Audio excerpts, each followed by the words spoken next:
నేను chicken curry వేయబోతున్నాను. మా నాన్న చెప్తే నేను చేస్తా. ముందు ఆనియన్స్ కట్ చేసుకొని దీంట్లో వేసుకొని బాగా కలుపుకొని మూత పెట్టుకొని పక్కన పెట్టేసుకొని కొత్తిమీర, పుదీనా, పచ్చిమిర్చి తీసుకోండి. పుదీనా తీసుకోవాలి, అవి రెండు.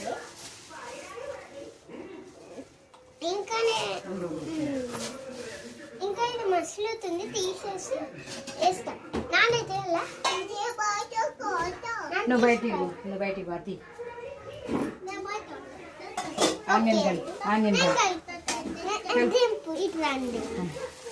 నువ్వు ఇది ఎక్కినా కొద్ది దిగిన కొద్ది నాకు దిగాల్సి. ఇప్పుడు నేనైతే కలుపుతున్నాను. ఇది బాగా ఇట్లా ఇట్లా కావాలి, ఇట్లా ఇట్లా కలపాలి. అంటే అది మంచిగా కాదు.